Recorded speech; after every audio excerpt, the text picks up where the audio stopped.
Today, I will be discussing the top 5 rookies you should be targeting in your upcoming fantasy drafts. Let's get started.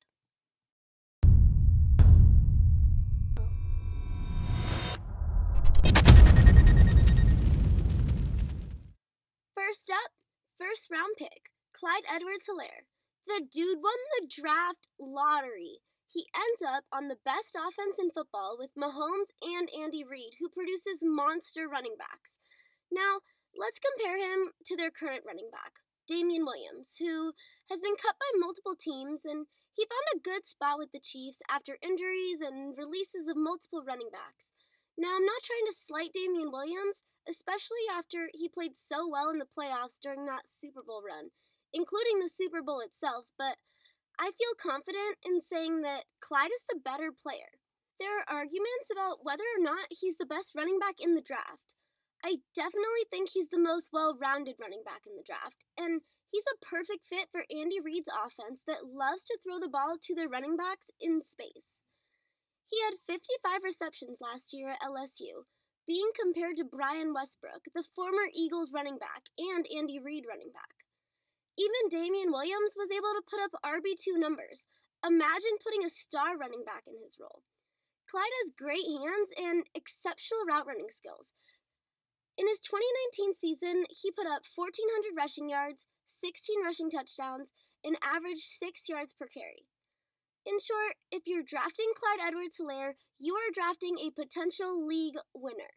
I'm taking him in as many drafts as I possibly can because he's going to get volume and catch passes on the most high-powered offense in the league. This next running back is also up for debate to be the best running back in the draft. It's between Clyde Edwards-Helaire and Johnathan Taylor. As a pure running back, Taylor put up more than 20 rushing touchdowns, 2,000 rushing yards, and was averaging more than 6 yards per carry in 2019. He has a small fumbling problem, but he's probably the best pure runner in the draft. There is concern with him going into a crowded backfield. They have Marlon Mack and Nyheim Hines, who's going to do a lot of third down work, so he'll need to win out the job, but it shouldn't be that hard because he's such an awesome talent. The Colts aren't really passing to the RBs, but that was with Jacoby Brissett. Rivers played so many dump-offs to Eckler and Jackson last season, so while we can expect an increase in passes, Taylor isn't really going to be a third down back, more thought of to be a first and second down back. So this is a Marlon Mack versus Johnathan Taylor situation, which raises some questions like, how will this affect his volume? How many touches will Mack get? How much will Mack eat into this production? If I was the Colts coach, I would tell you, but I'm not. So here's my answer. If Taylor gets volume, he could have a monstrous year. Mack battles injuries, and when he is healthy, he's a semi-productive back. So even with the question marks surrounding his potential volume, he can easily be a league winner, as he's an excellent pure running back behind one of the very best run-blocking offensive lines in football. This is a recipe for success for Johnathan Taylor and the Colts. Now we get to Cam Akers in the Rams backfield. No more Todd Gurley because he is off to the Falcons, so he has to battle with Malcolm Brown and Darrell Henderson. Cam Akers, while not the most refined RB in the draft, he's very explosive and physical. He is the most talented running back on the Rams roster, but the only concern is he has this bad habit of lowering his head, so hopefully as he plays at the next level, he'll be able to fix this, mainly for safety reasons. Even though it will probably be a committee and this O-line isn't going to be doing him any favors, PFF offensive line run block rating, let's just say that it sucks. So what did the Rams do? They draft no O-linemen. But to be fair, Akers is used to running behind poor O-lines coming out of FSU, where he put up 1,100 rushing yards, averaging 5 yards per carry and 14 rushing touchdowns. So the Rams have said that all 3 of their running backs will be involved and it will probably be a running back by committee. But Cam Akers is the most talented RB there, so he has a big chance to break out. This next one is a second-round pick from Ohio State. K.Dobbins. He goes into the best run offense in football with Lamar Jackson and the Ravens leading the league in team run plays per game. It's always awesome for a talented RB to run with a mobile quarterback, and sure, Lamar could take away goal line touches, but the bigger concern for these touches is Mark Ingram. He's been with the Ravens for 3 years, and it is his backfield. But we can all see the kind of upside here. If Ingram were to ever go down, the other RBs on the Ravens roster are not nearly as skilled as Dobbins.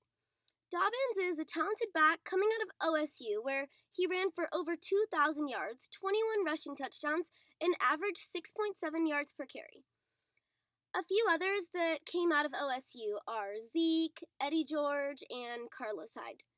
I mean, I guess you could say that OSU produces some good running backs. Dobbins is an explosive physical runner. Ravens GM Eric DeCosta referred to him as a first-round talent. He can definitely be a third-down back, which is why his value would be so incredibly high if he ever were to become the starter at any point this season. Let's move on to Vaughn. He lands in a pretty awesome situation. I mean, how many RBs get to start off their NFL career with a quarterback who's won 6 Super Bowls? Arians and Brady have always used and relied on RBs that can catch the ball. For Brady, it was James White the past few years.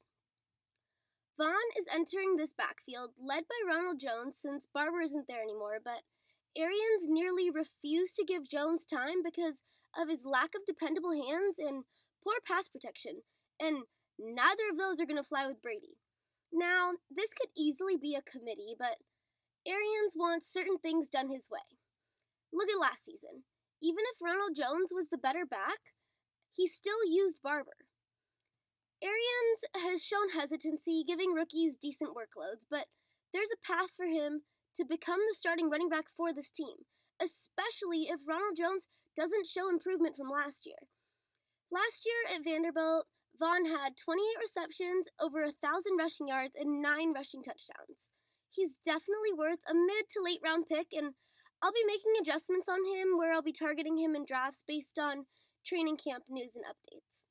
The honorable mention goes to Justin Jefferson. We all saw him just absolutely ball out in the College Football National Championship.